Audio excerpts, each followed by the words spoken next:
Welcome to the Jboy Show, hosted by Jake Crain, the fastest growing sports show in the nation. I'm Coach Hugh Freeze. This is Super Bowl champion Brandon Graham. Hey, this is DJ Shockley, and you're watching. And thanks for watching the Jboy Show. Good morning, good afternoon, good evening, or good night whenever you're watching or listening to us. We really appreciate it. Welcome to the Jboy Show, your number one source when it comes down to not only college football content in general, basketball content, do a little bit of everything, no politics, just the way you like it. And again, we stand by that, and we'll help you win the water cooler in that way every day of the week. But first, before we get into today's interview with Clint Lamb from Outkick, Roll Tide Wire, also co-host of the Bama Beat podcast, you need to go check out betonline.ag. Major League Baseball, the NBA Finals are winding down. We're getting really to the nitty-gritty. Whatever, soccer, any sport that's going on, BetOnline has it. And if you go there now and you sign up, whether it's desktop, laptop, mobile, doesn't matter, you get a 50% sign-up bonus. It's great stuff. They've got teasers, pleasers, game props, team props. I took Giannis over 50.5 the other night. He hit that almost by the third quarter. Took Pete Alonso in the home run derby. Shout out to the polar bear. How much does he weigh? Enough to break the ice. So excited for you guys to join us, but you need to go to betonline.ag and join them as well, because that sign-up bonus is awesome and it's not going to last forever. That's betonline.ag.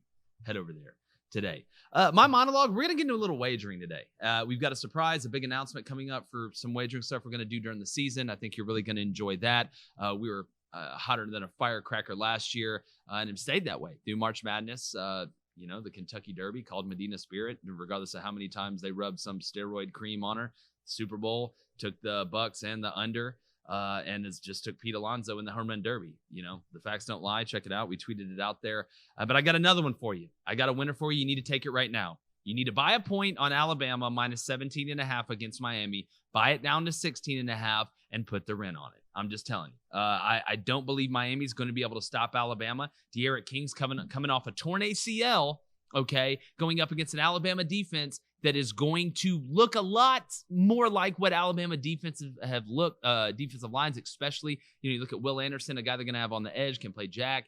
You look at the secondary. Look, it's a Nick Saban, Pete Golding coach defense. We know the way they recruit. I don't think Miami has the dudes. And to be honest with you, it reminds me a lot of when Alabama was playing Florida State a couple years ago in the first game, and everybody was like, Florida State, it may be a game, And then they broke DeAndre Francois in half on the first two drives, and he wasn't able to play for the rest of the season. I don't wish that. I don't wish anybody getting hurt. But if I'm putting money on a game, I want the team that I put money on to win with the numbers I had them. So you need to go take Alabama. Speaking of betonline.ag, you need to go take Alabama minus 16.5 right now. Put it in the bank. Do it now wherever you are able to. If you, for some reason, you can't do BetOnline, I don't know why, but you need to lock it in. Remember, Jboy told you that. I'm going to ride with that one.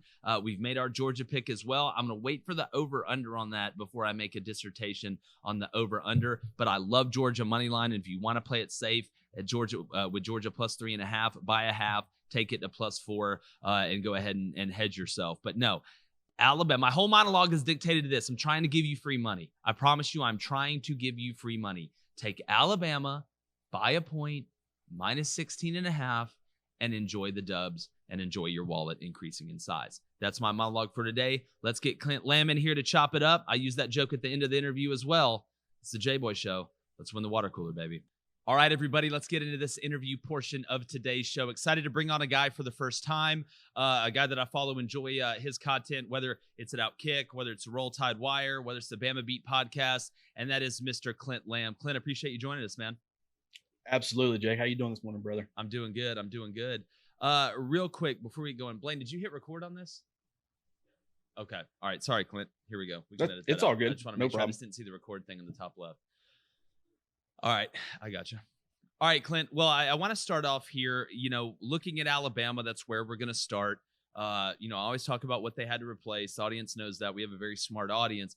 But to me, a question is with this Bill O'Brien fit and Bryce Young, because, while Bill was there with Deshaun Watson, say what you will about that, there's, and Paul Tyson behind Bryce Young, is a different quarterback, plays a little bit different, has a different skill set. How do you think Bill O'Brien's going to use Bryce Young in the quarterback running game, if really at all, outside of boot swaggles and maybe sprint outs and the quarterback draw every now and then? Well, I think that you got to make sure that you're making him as comfortable as possible. He has the ability to make plays as far as being a passer, but as a runner, I think he brings a lot more to the table than, of course, Mac Jones did last year, but even Tua Tagovailoa the couple of years prior. I don't think they've had a dual threat player at the position like, Bryce Young since Jalen Hurts. And as far as the passing ability, he's light years ahead of where Jalen was, even during his time at any point at Alabama. And so with Bill O'Brien having that experience with Deshaun Watson, having some things to get him on the move, you're not going to have the same size as you do with Deshaun Watson. So allowing him or asking him to stay in the pocket consistently, I don't think that you're going to ask that quite as much. It's going to be a lot more Russell Wilson, getting him on the move, making sure that he's able to scan and see the field. But he can also win from within the pocket. I'm not saying that he can't. I just think Bill O'Brien's going to get really creative in how he uses him and allows him to let his natural instincts and playmaking ability take over. Because you even saw that, was it great last year? When we actually got to see Bryce in games? No, but I think that it was a little bit unfair based off of, what he was being asked to do when he came in. It wasn't like Tua Tagovailoa a couple of years prior, where when he was brought into games, it was continuing to run the offense as you normally would with Jalen Hurts, in there as well, or, leaving a lot of guys in. There was a lot of tinkering going on. But what you did see is you saw the playmaking ability at times throughout the course of the season. And I think you're going to see a lot more of that. And I think Bill O'Brien, he has that history with playmaking quarterbacks, even dating back to Christian Hackenberg during that true freshman season at Penn State. Did he end up progressing from that point? No. Was that concerning? Absolutely. But, Bill O'Brien has had success with various quarterbacks throughout his career. And I think with Bryce Young, and especially being back on the college level, I think he's going to have a lot of fun, seeing what he can do with them. Yeah, and I think there's a balance too, and obviously Bill O'Brien knows this, not being the biggest guy, because Jalen Hurts, not that he took a lot of hits, but he could take hits. He was big enough, strong enough to be fine. Bryce, while he's strong, is not as big, and I'm interested to see if Bill's going to protect him a little bit from that standpoint as the season goes on. Maybe not so much early. I think against Miami, they're going to use him a little bit more in the run game, just because I don't trust Miami's front seven, honestly, to be able to stop him, especially after losing the defensive ends that they lost. But when you look at this offense schematically, and you can get some things from the spring game, it's vanilla ice cream. You're not going to get the whole kitchen or even the chocolate ice cream. But when you look at this offense, what do you think it's going to look like pass to run ratio with the personnel they have, breaking in new wide receivers outside Mechie, adding some offensive linemen? Obviously, they're stacked at running back, and having a quarterback that you want to make sure you get his feet a little more wet as we get into SEC play. What will the offense look like this year, Clint?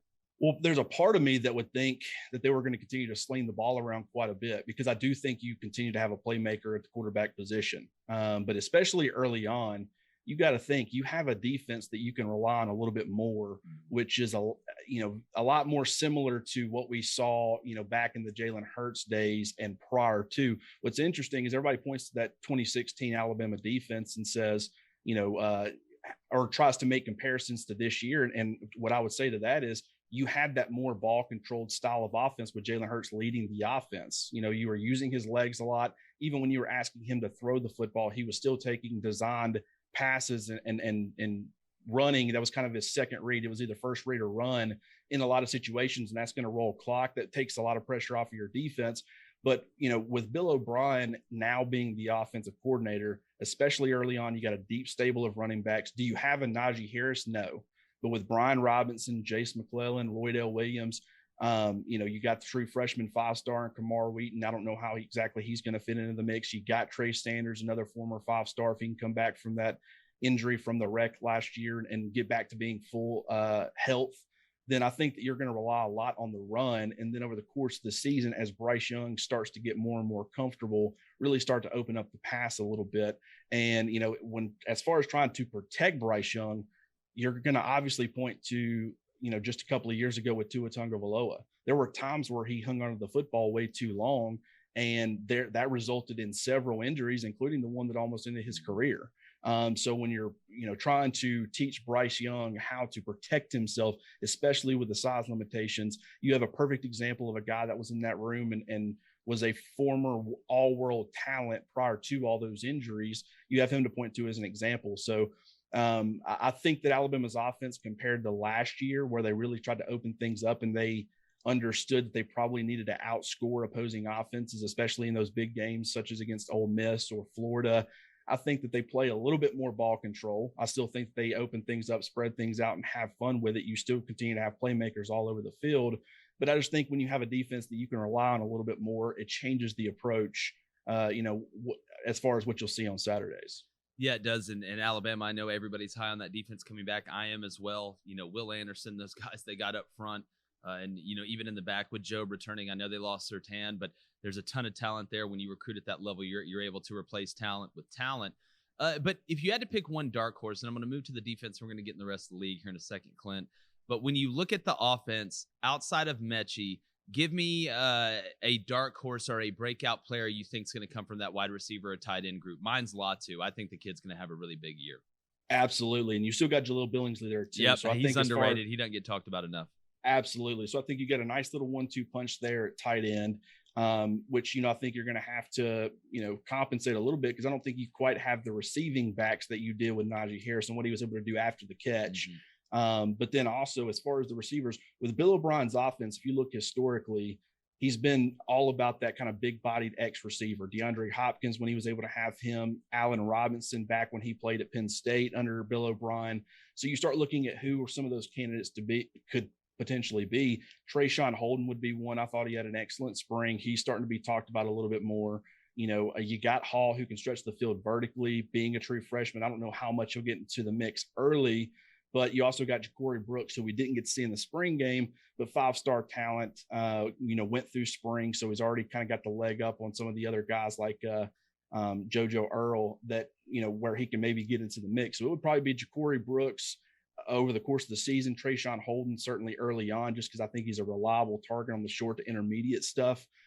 Those would probably be the two biggest guys as far as, because people are going to be talking about John Mechie, of course. They're going to be talking about Slade Bolden, Jamison Williams, the transfer from Ohio State. He can stretch the field vertically. I think you're going to see some big plays out of him. So I think they have a very nice balance of, somewhat experience with Jamison Williams and Slade Bolden. Plus you got Mechie, who was kind of the, has the ability to be your featured guy, but then they also are kind of injecting, some youth as far as that true freshman class at receiver. So, a couple of years ago when you had, Calvin Ridley, you had Robert Foster, you had Cam Sims, you had that same kind of setup with the veteran experience, but you were also bringing in Jerry Jeudy, Devontae Smith, and Henry Ruggs III. And so I think you might see something very similar over the course of this season, where you start off relying a lot on that experience, but as we continue to move, you start moving towards some of those true freshmen, allowing them to make plays in the passing game. Yeah, and it's going to be interesting to see how Bryce, the chemistry with everybody, especially early. I always love watching who quarterbacks like to go to early in the season. You can really see that relationship.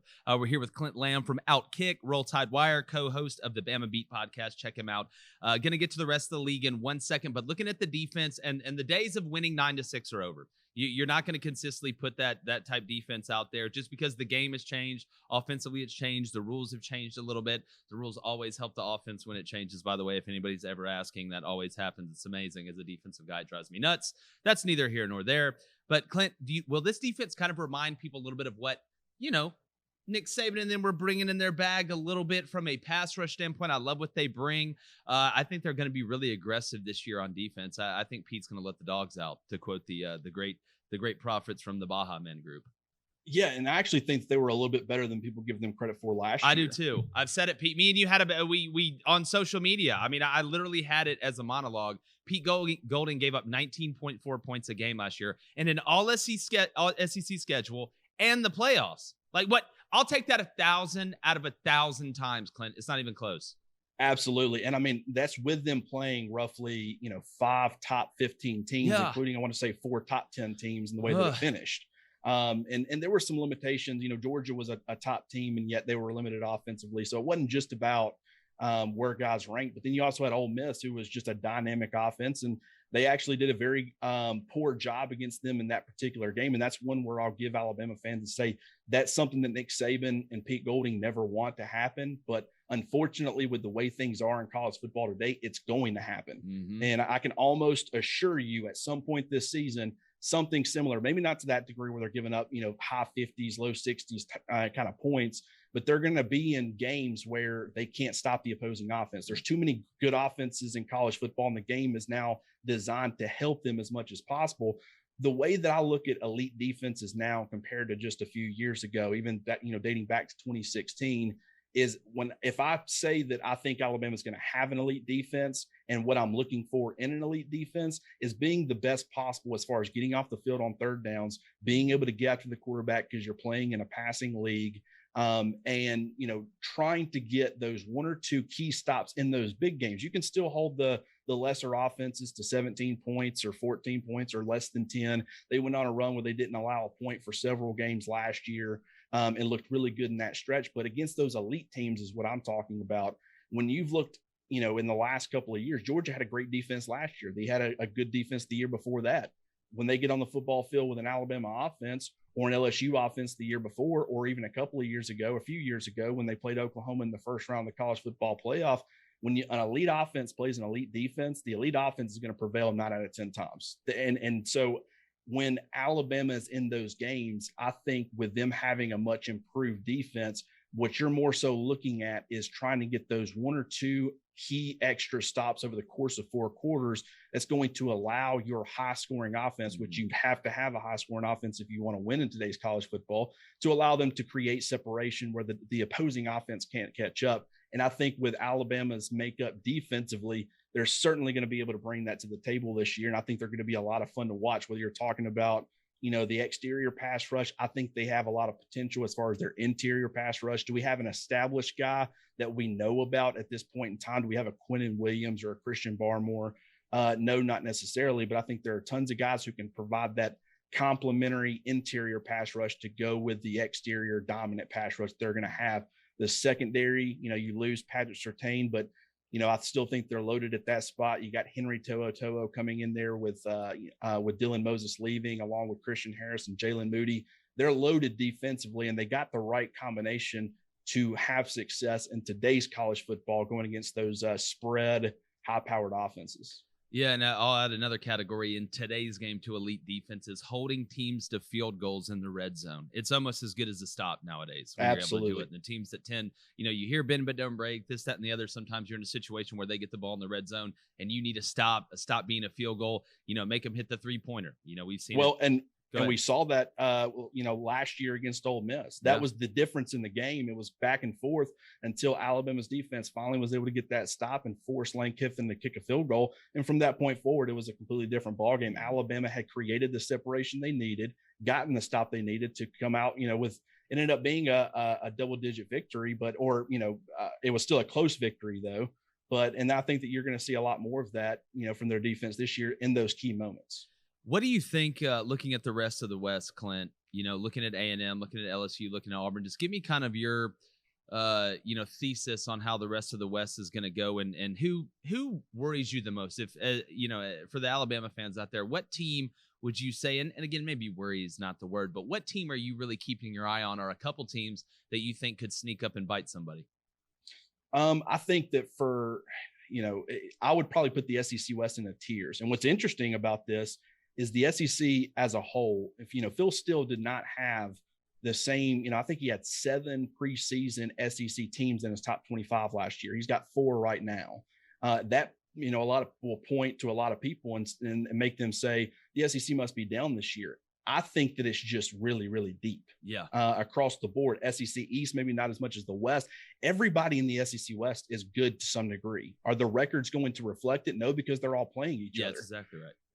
But I think Alabama and maybe Texas A&M, kind of with Alabama potentially regressing a little bit, especially early, and with A&M, I understand they're replacing a lot, but people continue to think they're going to be one of the better teams in the country. I'd probably put them in a tier of their own. I'd probably put LSU and Ole Miss in that next tier. And then if you're trying to ask me to rank the last 3 teams in the West, with Auburn, Arkansas, and Mississippi State, I don't know that I can necessarily do it. I think there's pluses and minuses to all of those teams, and there's just a lot of unknown factors, but I think that all 3 are going to be rock solid football teams. And so I think it's difficult to say, any one particular team. If there was going to be one, I think the fact that Ole Miss just continues to own their identity, they understand they don't have a great defense and that they're going to have to score essentially every time they touch the football. I think the defense shows a little bit of improvement. I don't see how you couldn't, but I don't think it's enough. It might be enough in those key games where they're playing really close, get that, like I said, just that one or two key stops over the course of 4 quarters to help you win some of those close games as compared to lose them. But Ole Miss would definitely be the one, even though they're losing Kenny Yeboah and they're losing Elijah Moore. I think it's a lot more of the system. You still got Jerry Neely. You still got Ontario Drummond. You got Mingo. You got Braylon Sanders. You got guys all over the place that are going to be able to make plays. And so I think that for Alabama, getting them at home this year, I think is pretty crucial. But, even after that game against Ole Miss, then you got to go on the road and you got to play Texas A&M. Then a game that I don't think enough people are talking about. And I just think, it's not necessarily that I think they're going to be a great team, but when you play a style of offense like Ole Miss, and then the following week, you're going on the road to College Station to play a very physically hard fought game against Texas A&M. And then the very next week, you're having to go against a Mike Leach style offense in Mississippi State on the road. That's a tough stretch. In Starkville, I think it's going to be very difficult. So if they can get past that unscathed, I think the Arkansas and Auburn game to close the year, that stretch will be relatively difficult because I think Arkansas, despite the fact that I could see them finishing under 500, I think they're going to be a way better football team than a sub 500 football team. So it'll be tough from start to finish. But and to be quite honest with you, with where Alabama's at right now, I would not be surprised if they dropped at least one game over the course of this season. Yeah, that's what I'm thinking. And again, that we've gotten to that point with Nick Saban where you're wondering if they are going to lose a game, during the season. But I could see it this year. I don't think Florida beats them week 3. I think they go down there and handle business. I have a hard time believing that Florida is going to be able to replicate even close to what they were doing offensively last year. They played Bama about outside of Ole Miss, the best, against that defense in the SEC championship game. And when you have Trask and Pitts and Kadarius Toney and Grimes and all those guys, you're going to be able to do those things. But, back to the West, Clint, I think it's just going to be a logjam, man. I don't see 2 teams just beating everybody up and it being those 2 teams. I think you're going to have upsets all around. You're going to have multiple teams. Heck, I got LSU finishing second at 5-3, just winning the tiebreaker over A&M. Because, it's what we say about college basketball, that there are no weeks off in the SEC, especially the SEC West. You're not going down to Arkansas anymore and laughing your way through that one, or going to Ole Miss or Mississippi State and laughing your way through that one. You have to play consistently good football and get up for every game, which is impossible. That's what makes the job of coaching so hard. But Clint, as we wind down here, do want to ask you about the East. I think everybody and their mothers got Georgia winning the East. I've caught a lot of hell from Florida fans. I got them finishing 4th in the East. And look, would I be shocked if they finished 3rd or 2nd? No, but that's the way I see it. I'm looking at that schedule. You go to Missouri, you go to Kentucky, who I think is going to finish 2nd in the East. I really love what Kentucky's doing, and picking up Dare Rosenthal from LSU, that tackle, to add to an already pretty stout offensive line. I just look at that schedule for Florida, man, and especially coming after week 3 against Alabama, that's going to be an absolute fist fight. Well, I'll tell you right now, I think their ceiling is 9-3. I think 8-4 is a lot more realistic. I think losses to Alabama and Georgia are definitely going to happen. And then it comes down to teams like Kentucky, LSU and Florida State. And I understand that they should beat Florida State, but you just never know. I think at some point the light's going to finally click with them. And it's a rivalry game. We'll have to see what happens. I technically, if you were to ask me right now, I would say that Florida's going to win that, but I wouldn't be surprised if they drop both the Kentucky and the LSU game, because I'm like you.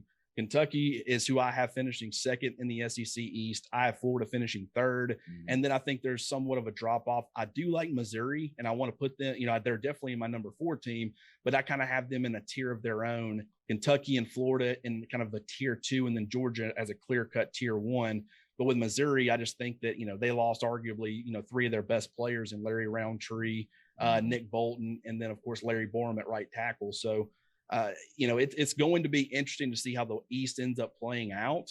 Georgia is going to be there, in my opinion, regardless of if they beat Clemson or not. It's just a matter of, are they playing for a college football playoff spot despite that loss? Because if they have that loss and they lose to Alabama, they're probably out of it. If they are able to get a win, that I think pretty much you're looking at Georgia potentially going to the college football playoff, regardless of what happens in the SEC championship, because I just don't think anybody else on their schedule is going to be able to threaten them with the way that I think their offense is going to be. So The East is a lot less, competitive than the West this year. But, with Kentucky, I think they're a surprise team. I really like them. I don't understand why people are, they continue to downplay what Kentucky can be based off of what we've seen. It's people thinking Kentucky is still old Kentucky. And again, you can ask any NFL scout that goes there and looks at that roster and says, listen, these guys up front are not your grandfather's Kentucky. And I know they haven't finished below or above Florida in the East since like 1811 or whatever it is, and Abe Lincoln was given addresses on a soapbox. But yeah, I look at Missouri. We're getting Eli Drinkowitz on here in a couple days. Really excited to get Coach on. I love what Basilak does. I love what he does offensively. Going to ask him about the defense. But I like kind of the momentum they got going over there. It looks like a switch has flipped a little bit in Columbia over there at Missouri, and they've got things, navigating in a good direction. But Clint, man, last question, I'm gonna let you go. Give me your thoughts on the Brian Harsin hire from an Alabama angle, I guess. Well, what are the thoughts? Surprise, hell, excitement. I mean, what, how do you feel about it?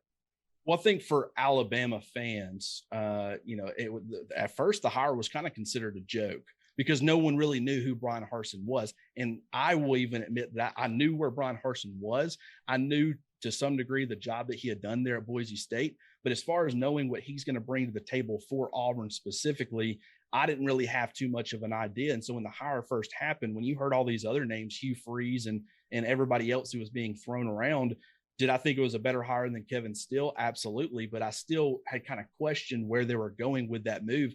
You go and you start diving in, and especially with the coaching staff that he's assembled.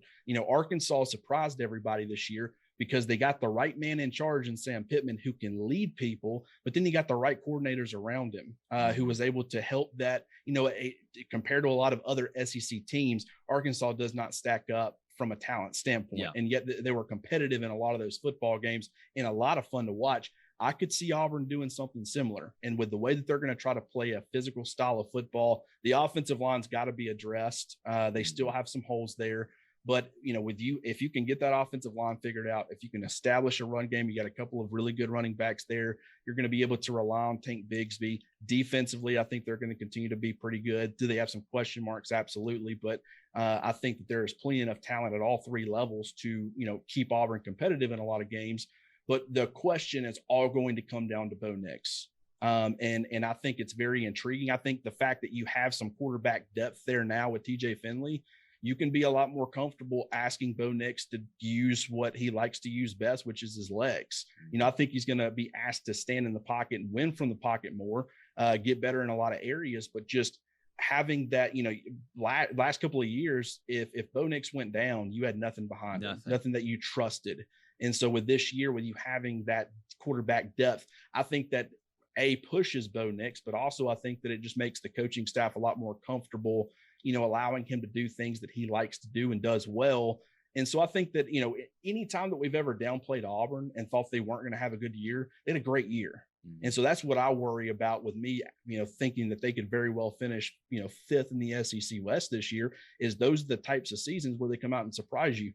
I think long-term, if he can hang on to that coaching staff, I think that the recruiting starts to change, with the perception of the program the last couple of years, and just you're kind of starting to get the ball rolling. Lane Kiffin took a little while there at Ole Miss.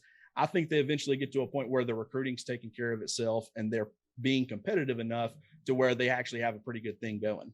Yeah, no, Clint, I think you encapsulated that perfectly, man. It's going to be interesting, and you're right. Auburn tends to do well on years where they're not expected to. I think LSU does the same. I think it plays right into what Ed Orgeron's doing. But Clint, great stuff, man. We're going to do this again, obviously. Tell everybody where they can find your content. It's great stuff, and in your debut, man, you knocked it out of the park, Pete Alonso style.